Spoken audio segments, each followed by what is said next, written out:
ICD ezo bajja ne baleeta ommotoka zive mu pooti zigende mu ICDs nekitunyigiriza kitya tife nga baimpoota b'emmotoka abajja emmotoka e Japan tuziyisa e Dar es Salaam ku pooti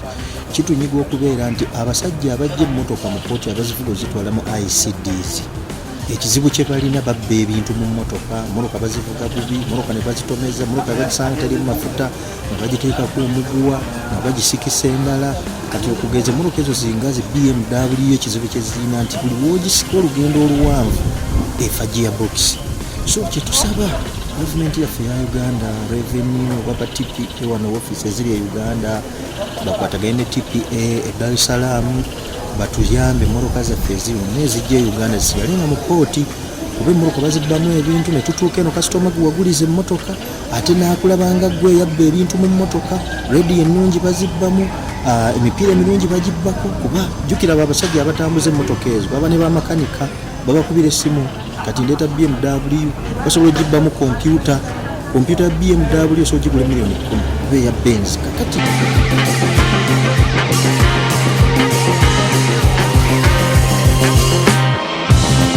So other issues came up from the traders around systems interface between customs systems on both sides, which needs some alignment. We took note of that. There were issues about work permits being asked in Tanzania, even when you're conducting business in a short term. So we are going to forward these to our colleagues in Tanzania through the right channels. And also, other than that, there are other, in terms of the one-stop border posts, there are some differences which need to be aligned on both sides of the border to ensure a smooth movement of the cargo at Mutukula.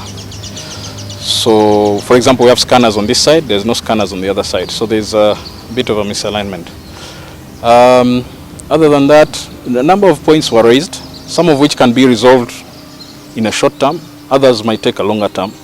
such as the infrastructure might take 2-3 years to rebuild the road.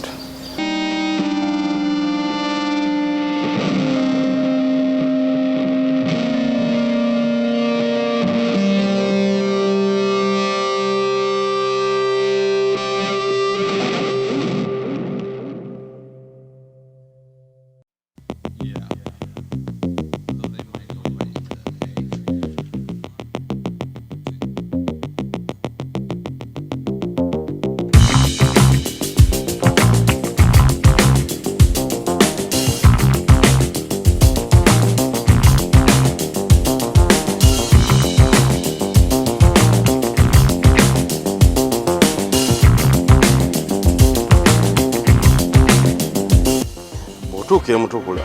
as regards transport, ngomaze okusala border, it's a hell. Nti n'emmoloka ne bwoba ogirese trade oba ki zonna zikwama ku makubo. Oba mbuyinike otambulira essaawa ekitono ennyo nga 4 kyokka nga waliwo kilomita 48 okutuuka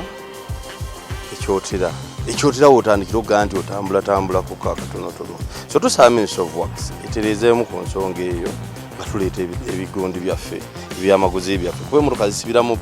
magalagi oluddo maze ogisasula omusolo kati tufeesinga obuzibu ne baklayant baffe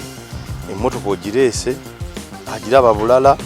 ekituuka emutukula okuva Masaka okuva emutukula mpaka Masaka ng'emmotoka ate efunye birala etandika n'okulonda emize bwe ziba trucks zikwamira ddala ekyenkomeredde.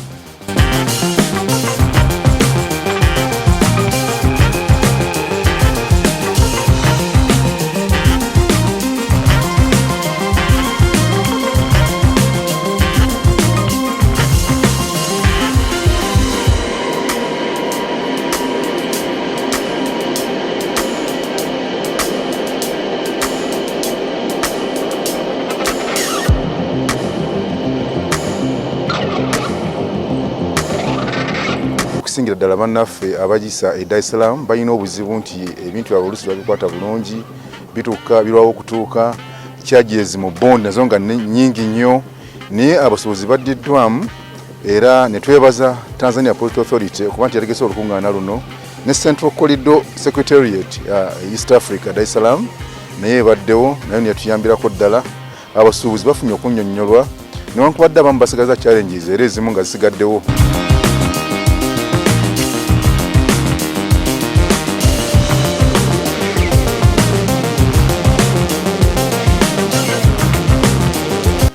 Ekkubo tulirabye nti teryeyagaza lyerimu ku nsonga lwaki ba transporters tebettanira nnyo okukozesa pooti ya Dar es Salaam kubanga okuva e Mutukula okutuuka e Masaka ekkubo eryo bbi ate lerisinga okwaffectinga ekkubo lyokka lye tulina erituleeta mu Masaka Business Community oba n'ebitundu ebirala awo. So tuli mu nteeseganya ne ba stakeholders abalala nga Ministry of Works and Transport tulabe nti ekkubo eryo litereera kubanga yensonga lwaki ba transport abasinga tebaagala kukozesa nnyo mwalo ge Dar es Salaam. Twafunyeeko update nti mu financial yejja zino emu ku makubo ge ba prioritizinze okuteekako essira. Nafena tuli mu East African Community atutradinga nga block emu naye waliwo policies ezijja o ezibaddewo nga ensi zikuuma economies zaabwe kukula. So kinene kintu eno policy kati ng'eno tugitegedde tugitebolinze eno si ye platform gyesoose okujjako naye kyenkakasa abantu nti mu bbanga eritali lyawala gavumenti ya Tanzania egenda kuggulawo pooti abantu basobole Abannayuganda batandika okukoleramu.